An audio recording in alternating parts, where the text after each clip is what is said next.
Have you ever looked at a perfect couple and wondered what happens when the doors close? I'm talking about the kind of couple you see in magazines, the tech millionaire and his beautiful, elegant wife. From the outside, they had it all: a stunning waterfront mansion, a life of charity galas, and a love story that seemed unshakable. But a single lingering scent of unfamiliar perfume and a late-night text message were all it took to shatter the illusion. She thought her world was ending when she caught her husband with his young, ambitious secretary. But what he didn't know, what no one knew, was that for 10 years she'd been nurturing a secret of her own. A secret hidden in plain sight, a secret bank account that was about to change everything. This isn't a story about heartbreak. It's a story about the devastating power of underestimation. The chandeliers in the ballroom of the Seattle Art Museum dripped with crystal casting fractured rainbows across the polished marble floor. Amelia Hayes smoothed the silk of her midnight blue gown. A serene smile fixed on her face as she listened to the mayor drone on about urban renewal. Beside her, her husband, Richard Hayes, stood as a paragon of modern success. His tailored Brioni suit, the subtle glint of his Patek Philippe watch, and the easy confidence in his posture all screamed power. He was the founder and CEO of Hayes Innovations, a titan of the city's booming tech scene, and she was his perfect accessory. For 12 years, this had been her life. She'd orchestrated flawless dinner parties, chaired committees for charities that sounded noble, and cultivated an air of effortless grace. She had given up her own budding career in financial analysis to manage their life, a role Richard called being the CEO of the Hayes household. At first, it sounded like a compliment. Now it felt like a cold, albeit a beautifully gilded one.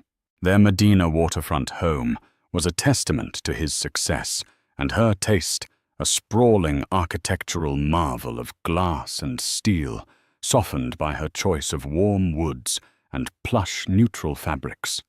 It was a silent, sterile palace where the only sounds were the soft lapping of Lake Washington against their private dock and the hum of the climate control system. It was perfect. It was cold. The first tremor of unease had been subtle, a discordant note in the symphony of their perfect life. It started a few months ago. Richard, once meticulously punctual, began coming home later and later, smelling of the city exhaust fumes, expensive whiskey, and something else. A faint, sweet floral scent that wasn't her Chanel No. 5. When she'd asked, he'd waved a dismissive hand. That new client from Paris, darling. They all bathe in the stuff. You know how it is, endless meetings to close the Aerion deal. She had accepted it. To question him felt like a betrayal of the trust their empire was built on. But the excuse wore thin as the late nights became more frequent. Then came the phone habits. His phone, once left carelessly on the kitchen counter, was now perpetually in his pocket or placed screen down on his nightstand. A new passcode he'd claimed for enhanced corporate security. Tonight at the gala, he was more distracted than usual. While Amelia engaged with the wives of other tech moguls, discussing summer plans in the San Juans and the merits of private versus public schools, Richard's eyes kept darting towards the entrance. He checked his phone constantly, a slight frown creasing his brow. "Everything all right, darling?" she asked, laying a delicate hand on his arm as they found a moment alone near the silent auction tables. He started pulling his arm away a fraction too quickly. Fine. Just a server issue at the Frankfurt data center. Always a fire to put out." He gave her a smile that didn't reach his cool grey eyes. "You look stunning tonight, Amy. Truly." The compliment, once a source of warmth, now felt like a well-rehearsed line, a verbal pat on the head. He used her nickname, Amy, when he was placating her. She was Amelia when he was presenting her to the world, and Amy when he needed her to fade into the background. Later, as they were leaving, the valet brought their Bentley around. Richard was on the phone, his back to her, his voice low and urgent. "No, not now. I told you to wait. Just be patient. I'll handle it." He hung up abruptly as she approached. "Frankfurt again?" she asked, her voice light, betraying none of the cold dread coiling in her stomach. "You know it," he said, forcing a weary sigh. "The price of success." The drive home was silent. Richard stared out at the glittering lights of the 520 bridge, lost in a world she was clearly not a part of. Amelia watched his reflection in the window. The handsome face she had fallen in love with now seemed like a mask hiding a stranger. Who was this man? And who was he talking to with such clipped intimacy? Back in their cavernous home, the silence was even more profound. Richard went straight to his study, closing the heavy oak doors behind him. The click of the latch echoed in the marble foyer, like a cell door locking. Amelia stood alone, the shimmering crystals of the chandelier above, casting long, dancing shadows that felt like grasping fingers. She walked into their master bedroom, a space designed to look like a 5-star hotel suite, and just as impersonal. On his side of the bed, on the polished mahogany nightstand, his phone lay face down. A forbidden object. For 12 years, she had never once felt the urge to violate his privacy. Their trust, she had believed, was absolute. But trust was a currency, and hers was rapidly devaluing. Her heart hammered against her ribs. This was foolish. Paranoid. She was the wife of a powerful man. Of course, he had secrets. Corporate secrets. That's all this was. But the memory of that floral scent, the clipped phone call, the distance in his eyes, it all coalesced into a single unbearable weight of suspicion. With trembling fingers, she picked up the phone. The screen was dark. She pressed the side button. A notification glowed on the lock screen, a message preview from a name she didn't recognize, Chloe Vance. The message was only 2 words, but they detonated her world. "Miss you. Chloe Vance." The name sounded vaguely familiar. Amelia's mind raced, sifting through company newsletters and event photos. And then it hit her. Chloe. Richard's new executive assistant. A stunningly beautiful woman in her late 20s with sharp ambition in her eyes and a smile that was both dazzling and predatory. Richard had praised her efficiency, her dedication, her willingness to work the same insane hours he did. Amelia's breath hitched. Her hand flew to her mouth to stifle a sob. The gilded cage she had so meticulously decorated had just revealed its bars. She was a prisoner in her own life, and the man she had trusted with her entire world was the warden. The cold, hard reality settled over her, not with a fiery rage, but with a chilling, terrifying clarity. The life she thought she had was a lie. And as she stood there, bathed in the cold moonlight streaming through the floor-to-ceiling windows, she felt the first flicker of a long-dormant part of herself begin to stir the sharp, analytical mind of the woman she used to be. The woman she had to become again if she was going to survive this. The days that followed the discovery of the text message were a masterclass in self-control. Amelia moved through her life with the programmed grace of an automaton. She hosted a luncheon for the Children's Hospital Foundation, approved floral arrangements for an upcoming charity auction, and smiled placidly as Richard explained another late night with the excuse of a new product launch. Every word from his mouth now sounded like static, the meaning lost in the deafening roar of his betrayal. She was watching a performance, and she was the only one in the audience who knew the lead actor was a fraud. She needed more than a single text message. A two-word text could be explained away, twisted with the casual gaslighting Richard had perfected over the years. He would call her crazy, insecure, paranoid. She needed something undeniable, something so concrete it would shatter his carefully constructed world of lies. The analytical part of her brain, the part that once navigated complex market trends and investment portfolios, took over. Emotion was a liability. She needed data. She started small. She paid attention to the credit card statements that came in the mail, statements she usually passed to their accountant without a second glance. Tucked between charges for Brooks Brothers and $500 client dinners, she found them recurring charges at a small, impossibly expensive florist in Pioneer Square, one she had never used. Bouquets of peonies and rare orchids sent to an office address, charges for dinners for two at Canlis and the Herb Farm restaurants they hadn't been to together in years.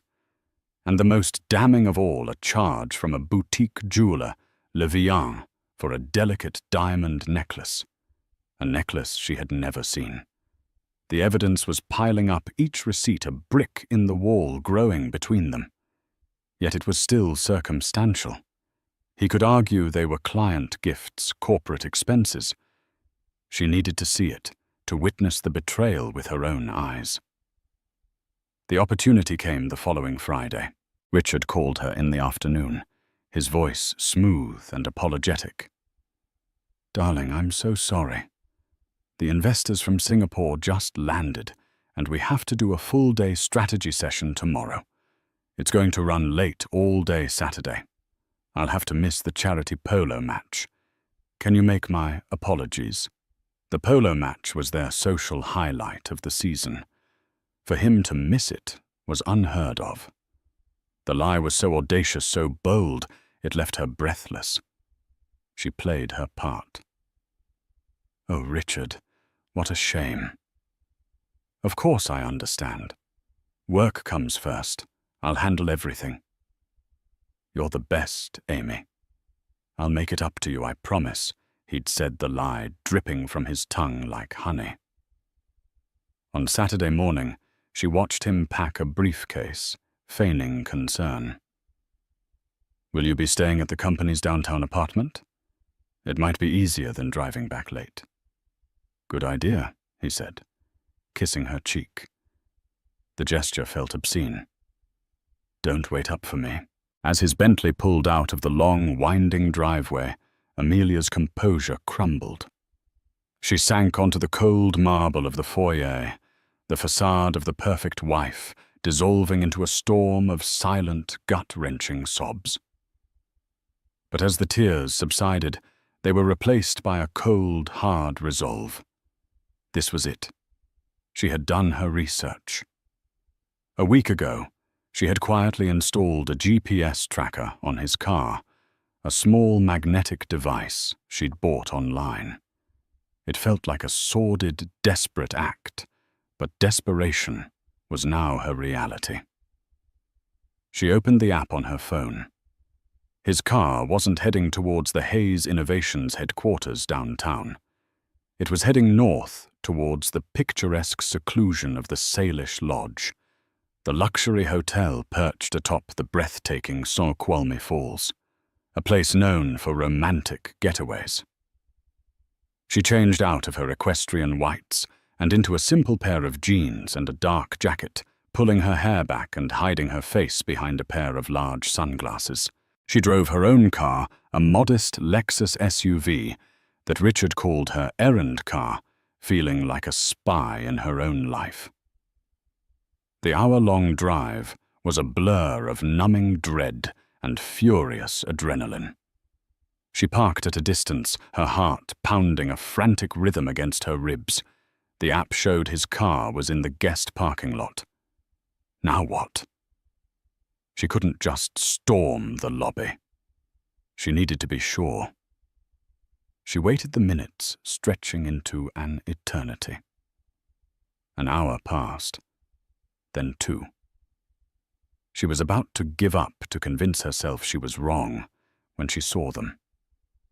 They emerged from the hotel's main entrance, hand in hand. Richard was laughing, a genuine, carefree laugh she hadn't heard directed at her in years. And beside him, looking up at him with undisguised adoration, was Chloe Vance. She was wearing a beautiful summer dress, and around her slender neck, catching the afternoon sun, was a delicate diamond necklace. The necklace from Le Vian. The sight was so cinematic, so perfectly staged it felt unreal. It was the confirmation she needed, but seeing it was like a physical blow. The air rushed from her lungs. The world tilted on its axis. For a moment she thought she might be sick. They weren't rushing. They ambled towards the scenic overlook, the one famous for its panoramic view of the falls. He wrapped his arm around her waist, pulling her close and whispering something in her ear that made her throw her head back and laugh. He leaned in and kissed her a long, lingering kiss, filled with a passion he no longer showed Amelia. Amelia's hand instinctively went to her phone. She didn't know why, but she raised it, the lens shaking in her trembling grip. She zoomed in her finger, hovering over the button. The image filled her screen. Her husband, the man who had promised to love and cherish her, kissing his assistant against the romantic backdrop of a waterfall, the stolen necklace glittering at her throat. Click. The sound of the digital shutter was a gunshot in the silent car. She took another and another. Cold, irrefutable proof. The rage she had been suppressing for weeks finally erupted, a white-hot inferno that burned away the tears and the shock, leaving behind something new, something solid and unyielding. She didn't confront them. What was the point? A screaming match in a hotel parking lot. That was a scene from a bad movie. Her play would be on a different stage entirely. She put the car in reverse, her movements steady and precise. She drove away from the falls, away from the smoldering wreckage of her marriage, not looking back.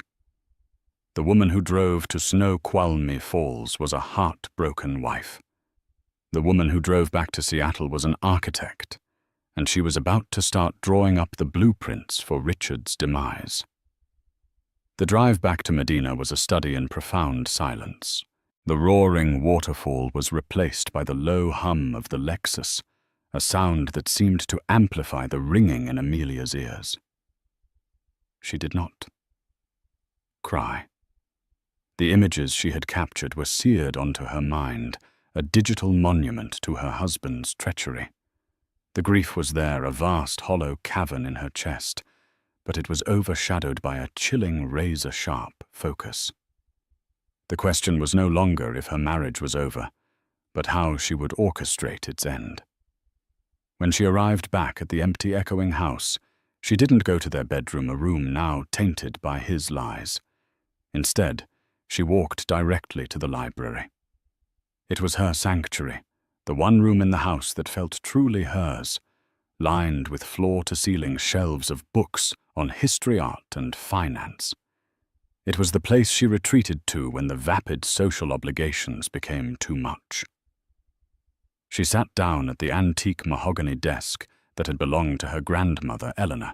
Eleanor had been the true matriarch of their family, a sharp, fiercely independent woman who had built a small fortune in real estate long before it was common for women to do so. She had always been wary of Richard's slick charm. A man who shines that brightly in public, she used to say, often casts the darkest shadows at home. Before she passed away 10 years ago, Eleanor had pulled Amelia aside. "Your husband is a successful man, Amelia, but success can make a man careless. It can make him think he is invincible. Never, ever let your security depend entirely on a man, no matter how much you love him." A week later, her grandmother's lawyer had contacted her. Eleanor had left her an inheritance of $250,000, but with a strict and secret stipulation, it was to be deposited into a private bank account under Amelia's maiden name, an account Richard was to know nothing about. "This is your escape hatch," the letter from her grandmother read. "I hope you never have to use it, but if you do, make sure it's a golden one." For 10 years, that account had been her secret. It was her one act of private rebellion in a life of public compliance. In the early years of her marriage, before Richard's success had exploded, he had often belittled her financial acumen. "Darling, you're brilliant with charities and guest lists," he'd say, with a condescending smile. "Leave the numbers to me. The market is a brutal place for amateurs." The insult had stung, but it had also ignited a spark of her old self, the summa cum laude graduate in economics, the woman who had been at the top of her analyst training program at Goldman Sachs before she met him. So she had taken her grandmother's gift not as an escape hatch, but as a challenge. She opened her laptop, a sleek personal device Richard didn't even know she had, and logged into a heavily encrypted portal. The screen flickered to life, displaying the dashboard of a Swiss bank account under the name Amelia Sterling. Her fingers flew across the keyboard. She hadn't been idle for the last decade. While Richard saw her as a socialite managing caterers, she had been managing a burgeoning portfolio. She had spent her quiet afternoons when Richard assumed she was at yoga or having lunch studying global markets, analyzing emerging tech sectors, and making shrewd, calculated investments. She pored over quarterly reports and market analyses with the same intensity she applied to planning a gala. She'd invested in biotech startups he'd dismissed as frivolous. She'd shorted a real estate bubble he had been convinced would never burst. She'd bought into renewable energy, companies long before they were fashionable. She had played the long game, her strategy patient, diversified, and entirely invisible. The initial $250,000 had grown. Steadily at first, then exponentially. She watched the number on the screen settle the final tally of 10 years of silent, diligent work. $14,782,416.38. A gasp escaped her lips. She had known it was substantial, but seeing the final figure laid out in stark black and white was staggering. It was more than just money. It was power. It was independence. It was a golden escape hatch, just as her grandmother had intended. But as she sat there, the photo of Richard and Chloe burning in her mind, she realized it could be so much more. An escape was too passive. This fund wasn't a shield. It was a sword. Richard's arrogance was his greatest weakness. He believed he was the only financial genius in their marriage. He saw her as decorative, intellectually soft, incapable of understanding the complex world in which he operated. He had no idea that the amateur had been quietly running her own private hedge fund from the library of their home. A plan began to form. Not a frantic, emotional reaction, but a cold, strategic campaign. A simple divorce was not enough. A man like Richard wouldn't just lose a wife. He would spin the narrative painting her as a disgruntled, money-hungry spouse. He would protect his public image at all costs. To truly make him pay for the years of condescension and the ultimate betrayal she had to hit him where he lived, his company, his legacy, his pride. She spent the rest of the weekend not weeping, but working. She delved into the public financials of Hayes Innovations, but this time with a new adversarial perspective. Richard was preparing for a massive merger with a German tech conglomerate, Aerion. It was the deal he'd been working on for over a year, the one he claimed was responsible for all his late nights. He had told the board and investors it would make them the undisputed leader in their field. But Amelia, reading between the lines of the press releases and shareholder reports, saw something else. The deal was structured in a way that seemed to disproportionately benefit Richard's personal stock options and holding companies while leveraging the company with an immense amount of debt. It was a golden parachute for him, but a potential anchor for the company he'd built. It was risky. It was arrogant. It was pure Richard. And it was his vulnerability. She closed the laptop as the sun began to set, casting long shadows across the library. Richard would be home soon, full of fake apologies and tired excuses about his grueling work session. Amelia stood up, her back straight, a newfound strength settling deep in her bones. She would play her part one last time. She would be the gracious, understanding wife.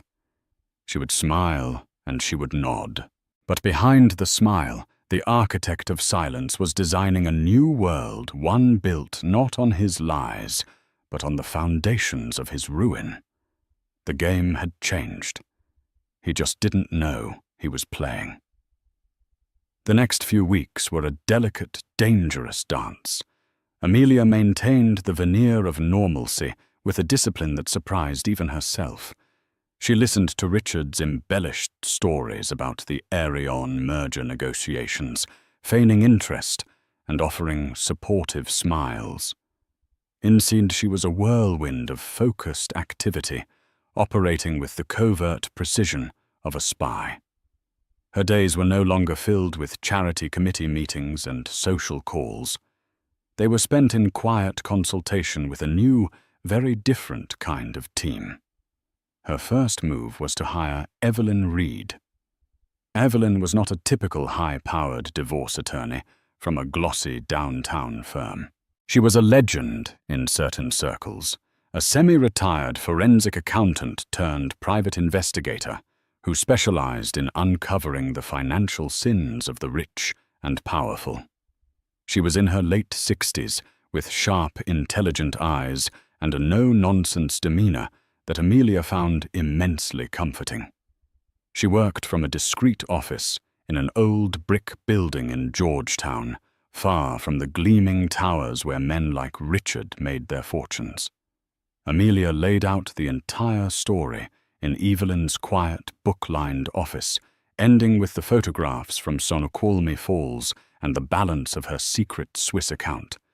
She expected a reaction shock, perhaps, or pity. Instead, Evelyn simply nodded, a flicker of grim appreciation in her eyes.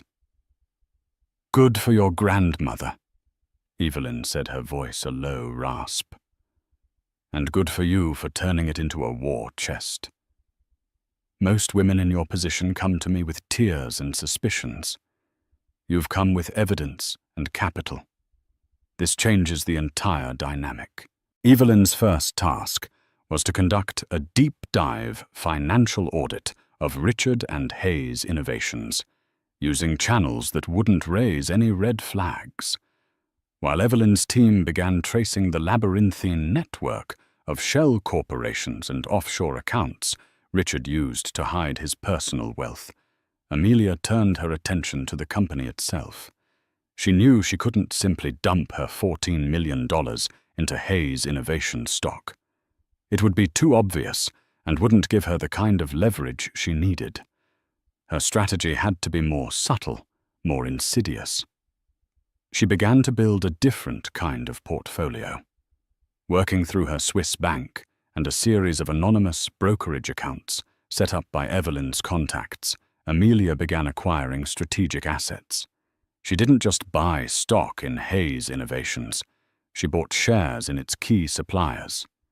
She invested in the small, innovative tech firms that Richard's company relied on for crucial patents and components. She bought into the logistics companies that handled their distribution. She was weaving a web, and every strand she acquired gave her a small, unseen measure of control over the ecosystem in which Richard's company operated. Her most audacious move was directed at the Arion merger itself. Using a cut-out and independent investment firm in Luxembourg, that Evelyn vetted Amelia began quietly purchasing shares of Arion. The German company's stock was undervalued, as the market was nervous about the debt they would be taking on in the merger. But Amelia's research, combined with the inside knowledge she'd gleaned from Richard's own unguarded comments over the years, told her that Arion's core technology was far more valuable than its current stock price reflected. Richard was, in essence, trying to buy a diamond for the price of glass. Amelia's days took on a new rhythm. Mornings were for playing the part of Mrs. Hayes. Afternoons were spent in encrypted video calls with Evelyn or poring over financial data in her library, the door securely locked. She learned that Richard had set up a generous private slush fund disguised as a corporate development budget, which he used to finance his life with Chloe. The apartment where Chloe lived was leased by a shell corporation owned by Hayes Innovations. The car she drove was a company car. He wasn't just having an affair, he was embezzling company funds to pay for it. Evelyn delivered the information without emotion, just a series of damning spreadsheets and documents. "He's arrogant, and arrogance makes men sloppy," Evelyn stated. "He thinks the company is his personal piggy bank. The board might be willing to overlook a discreet affair, but this is fraud. This is a breach of fiduciary duty." The knowledge was sickening yet empowering.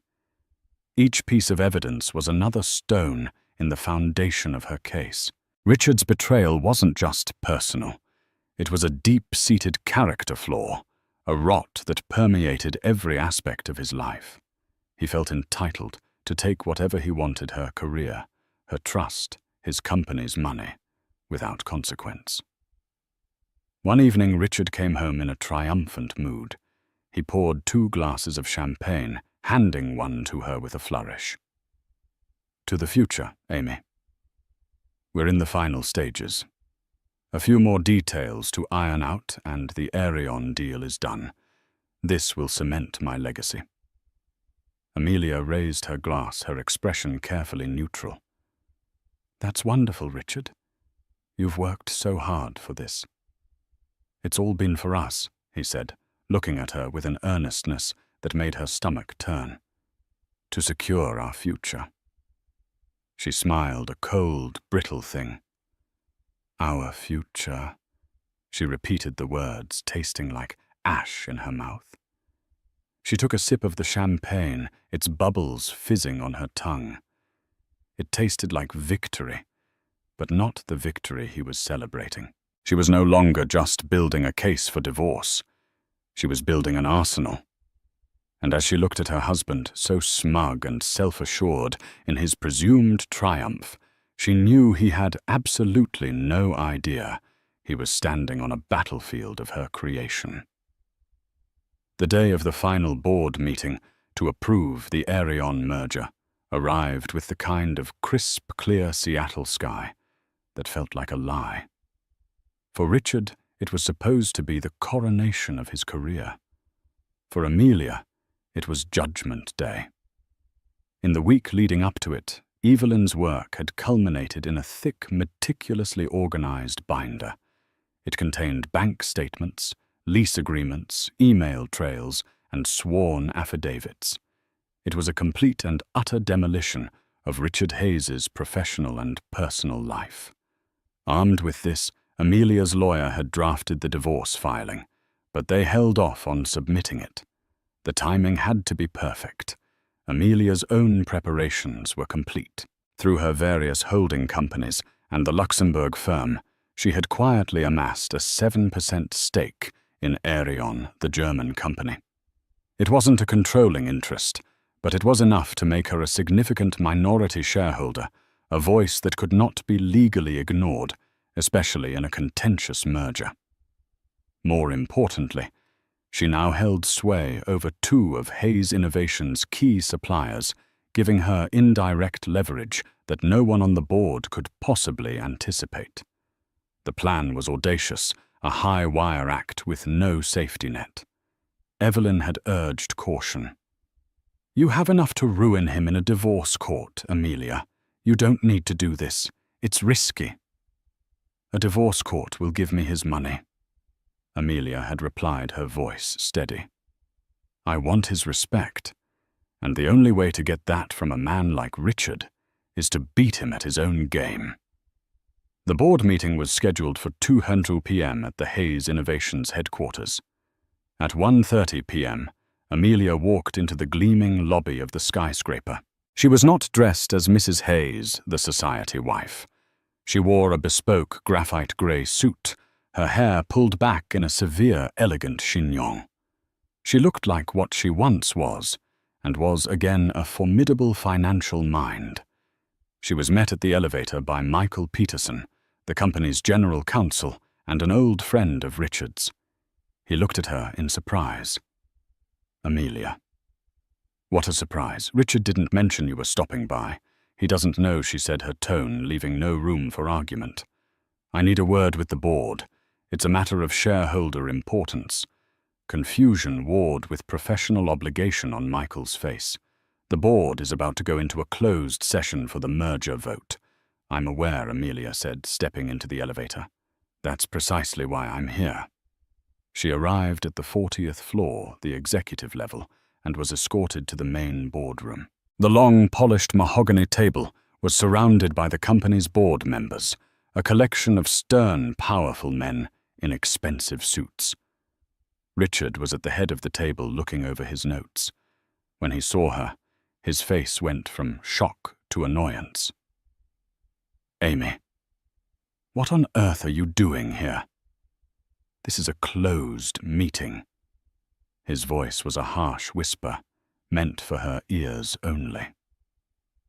"I'm here to speak as a concerned party, Richard," she said, her voice calm and carrying through the silent room. She placed a slim leather portfolio on the table, but did not sit down. Richard forced a laugh, turning to the other board members. "Gentlemen, my apologies.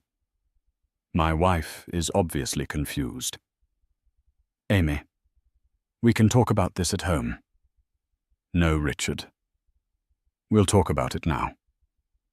From her portfolio, she produced a single document and handed it to the chairman of the board. A stoic man named Arthur Vance, no relation to Chloe. A cruel irony. "Mr. Vance, my name is Amelia Sterling. Sterling is my maiden name. I am the principal of the Sterling Group, a private investment firm, registered in Luxembourg. My firm currently holds a 7.2% equity stake in Aerion." A ripple of shock went through the room. Richard's face went pale. He stared at her, as if seeing a ghost. "What kind of joke is this Sterling Group?" "Amy, stop this nonsense." Amelia ignored him, addressing the board. "I have serious concerns about the proposed structure of this merger, specifically the debt load it places on Hayes Innovations and the disproportionate compensation package being awarded to the CEO. It seems designed less for the long-term health of this company and more for the short-term enrichment of its chief executive." "This is outrageous," Richard blustered, finding his voice. "She has no idea what she's talking about." Amelia then placed a second, much thicker binder on the table. "I also have concerns about a pattern of misappropriation of corporate assets by the CEO." She opened the binder, revealing crisp copies of the apartment lease for Chloe Vance, receipts for jewelry, travel itineraries for romantic getaways, all paid for through a corporate slush fund. This apartment, these trips, these gifts, all for Mr. Hayes' executive assistant, Chloe Vance, were billed to a corporate development account.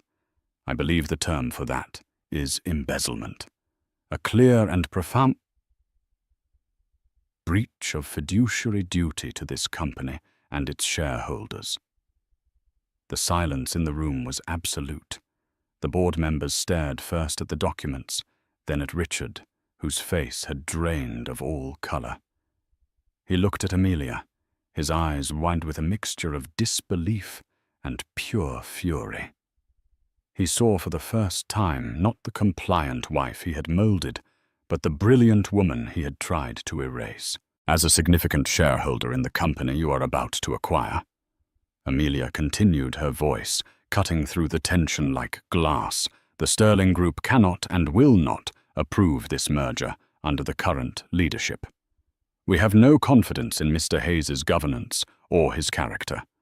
We will be voting our shares against the acquisition and will be encouraging other institutional investors to do the same, citing these financial irregularities. She had him. He was trapped between the personal humiliation and the professional detonation. If the board backed him, she would leak the documents and crater the Aryan deal from the outside, likely triggering an SEC investigation. If they sided with her, his reign was over. Arthur Vance, the chairman, finally broke the silence. He looked at the damning evidence, then at Richard's ashen face. His expression was grim. "Richard," he said, his voice heavy with finality, "I think it's best if you and your wife step outside while the board confers." It was a dismissal, a coup delivered not by a corporate raider, but by the woman he thought was at home planning a dinner party. As Amelia turned and walked towards the door, her heels clicking decisively on the marble floor, Richard remained frozen, staring at the ruins of his life spread across the boardroom table. The gilded cage was gone, and the woman who had emerged was someone he didn't know at all. The boardroom doors closed with a soft, definitive click, sealing Richard's fate. Amelia didn't wait in the hallway. She strode to the elevator, her composure a mask of ice over a maelstrom of emotions. She felt a grim satisfaction, a surge of vindication, but no joy. This was a demolition, and even a necessary one leaves rubble. Richard stumbled out of the boardroom a few minutes later, his face a mask of disbelief. He caught up to her, just as the elevator arrived. "Amelia, what have you done?" he hissed, his voice trembling with rage. "You've destroyed me. You've destroyed everything we built." The elevator doors opened, and she stepped inside. He followed the doors, closing them into a small mirrored box. For the first time, she saw raw, unfiltered panic in his eyes. The charming, powerful CEO was gone, replaced by a cornered, desperate man. "We didn't build this, Richard," she said, her voice dangerously quiet. "You built a company, and I built a home, and you desecrated both. You think this is about your affair. This is about the breathtaking arrogance of your deceit. You lied to your wife, you lied to your board, and you stole from your own company. The only person who destroyed you is the man in the mirror." "Chloe." She meant nothing. He pleaded a pathetic last-ditch effort. It was a mistake. Was it a mistake to put her up in a corporate apartment? Was it a mistake to buy her jewelry with shareholder money? Amelia's voice was like chipping ice. "She wasn't a mistake, Richard. She was a business expense, and that's the part they'll never forgive you for." The elevator reached the lobby. As the doors opened, Amelia stepped out, leaving him standing there amidst his own shattered reflection. She didn't look back.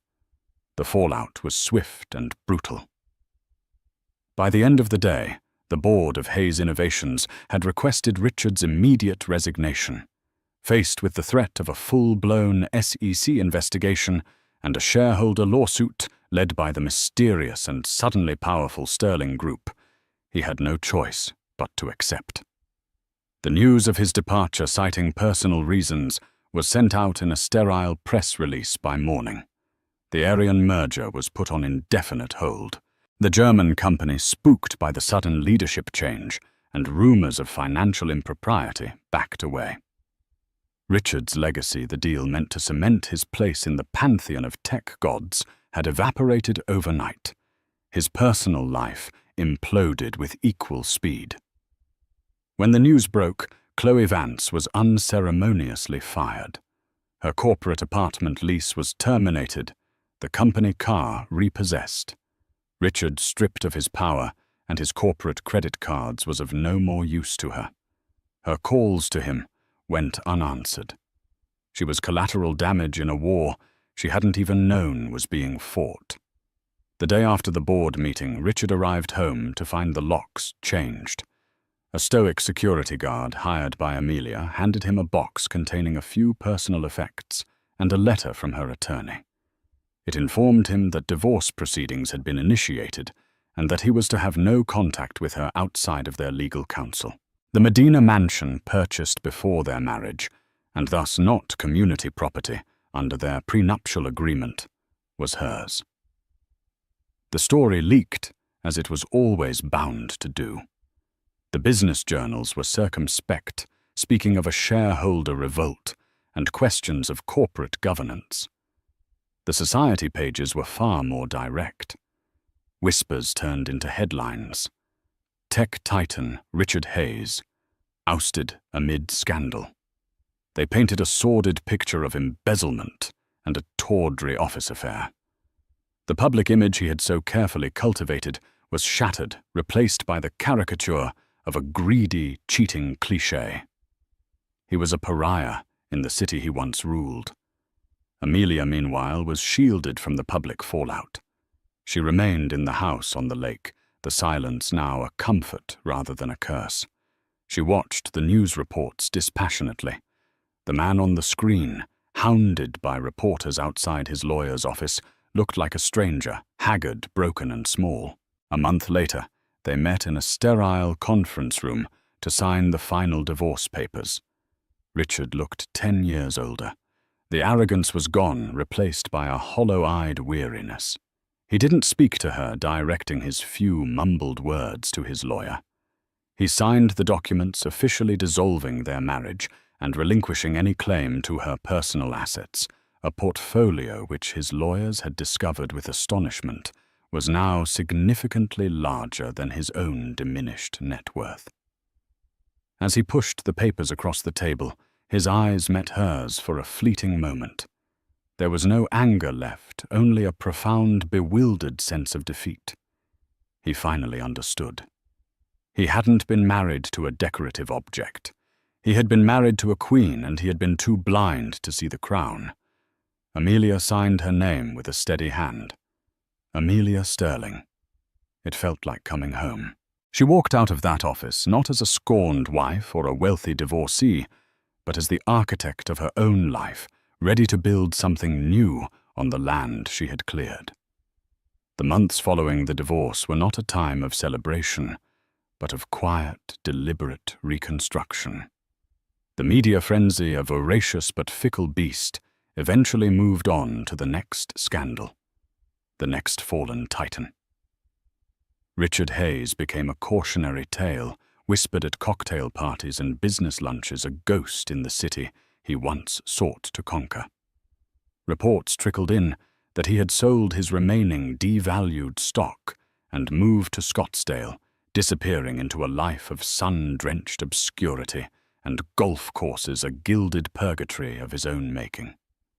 Amelia, however, did not disappear. Her first act as a truly free woman was to sell the cold glass and steel mansion in Medina. Before the realtors descended, she walked through its cavernous rooms one last time. The house, once a symbol of her success as the perfect wife, now felt like an elaborate museum exhibit dedicated to a life that was never truly hers.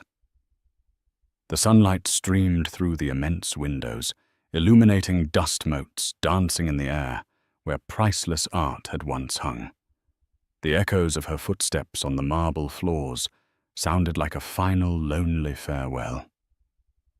She didn't take the designer furniture, the curated art, or the custom Italian kitchenware.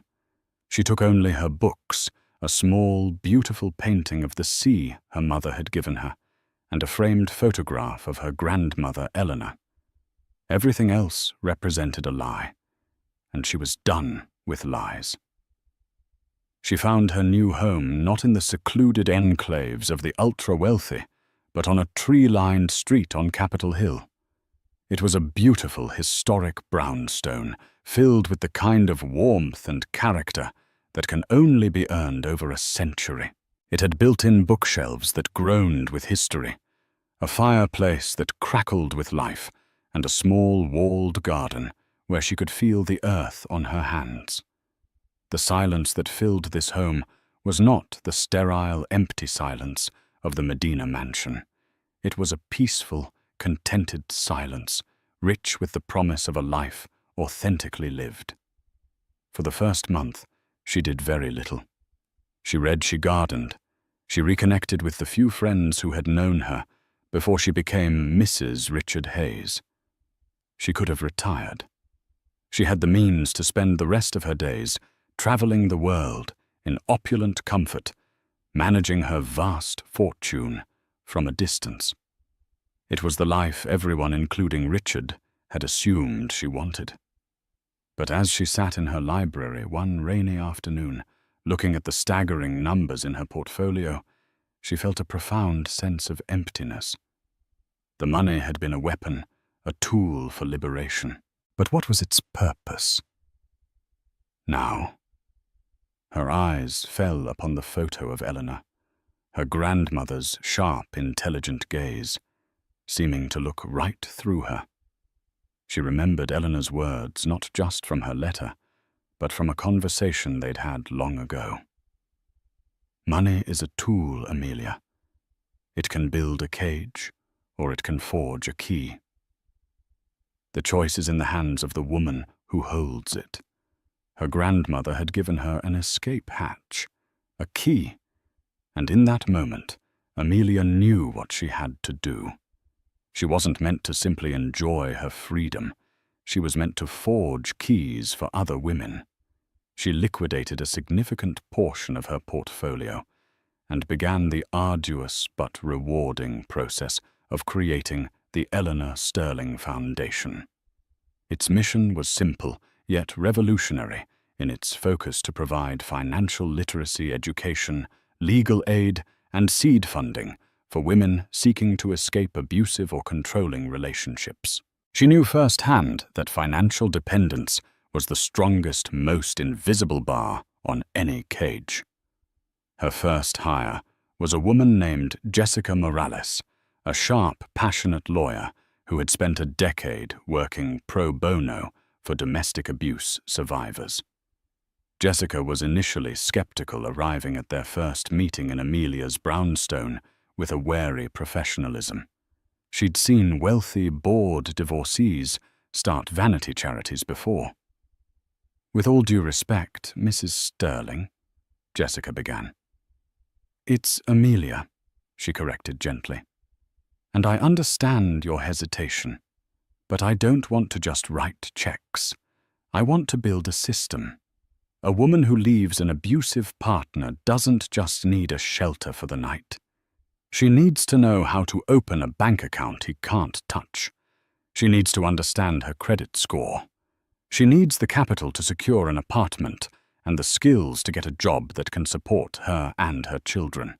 She needs an escape hatch that leads to a sustainable future." As Amelia laid out her meticulously detailed business plan, complete with projected budgets, strategic partnerships, and a curriculum for financial education, Jessica's skepticism melted away, replaced by a dawning respect. Here was not a dilettante, but a strategist. The foundation's office was not on the 40th floor of a skyscraper, but in a repurposed warehouse in Sodo, with exposed brick walls, large windows, and an open, collaborative atmosphere. It hummed with a quiet, fierce energy. One of their first grantees was a young woman named Sophie, who sat across from Amelia, her hands trembling slightly as she clutched a cup of tea. She had just left a husband who had controlled every aspect of her life, giving her a small cash allowance each week and monitoring every penny she spent. He told me I was terrible with money. Sophie whispered, her voice barely audible. That I was flighty and irresponsible, that I'd be lost without him. After 10 years, I believed him. When I finally left, I realized I didn't even know how to set up an online bill payment. Amelia listened, her heart aching with a familiar pain. She didn't share the details of her own story, but she shared its essence. The greatest lie you can be told is that you are not capable. She said, her voice full of a conviction that was both gentle and unyielding. He didn't think you were incapable. He was terrified of you discovering how capable you are. Your strength was there all along. We're just here to give you the tools to rebuild its foundation. Over the next few months, Amelia personally mentored Sophie. She drew on her old, dormant skills as a financial analyst, helping Sophie draft a business plan for the graphic design company she'd always dreamed of starting. They went over budgets, marketing strategies, and pricing models. For the first time, Amelia was using her brilliant mind for finance, not to amass wealth, but to build a life. As she watched Sophie blossom, securing her first clients, signing the lease on a small office, and speaking with a confidence that had been brutally suppressed for years, Amelia felt a sense of fulfillment that no stock market victory had ever provided. Her legacy was not the spectacular downfall of Richard Hayes. That was merely the clearing of the land. Her true legacy was being built here, in this brick-walled office, with every woman who walked through their doors. On one wall of the foundation, Jessica had started a wall of futures, pinning up photos and thank-you notes from the women they had helped. A picture of Sophie cutting the ribbon on her new office. A note from a mother who had finally been able to afford a lawyer to win full custody of her children. A photo of a woman receiving her nursing degree. One evening, Amelia stood before the wall, tracing the smiling faces with her fingertips. Her phone buzzed. It was a text from Jessica. FYI, Sophie just landed the design contract for the city's new tourism campaign. She's officially a success. A genuine warm smile spread across Amelia's face. She looked out the large window at the bustling city lights, the same lights she used to watch from her gilded cage. She had been the perfect wife, then the perfect architect of a man's ruin. But now, finally, she was simply Amelia Sterling, master of her own foundation, building futures, one woman at a time. And her life had never been richer.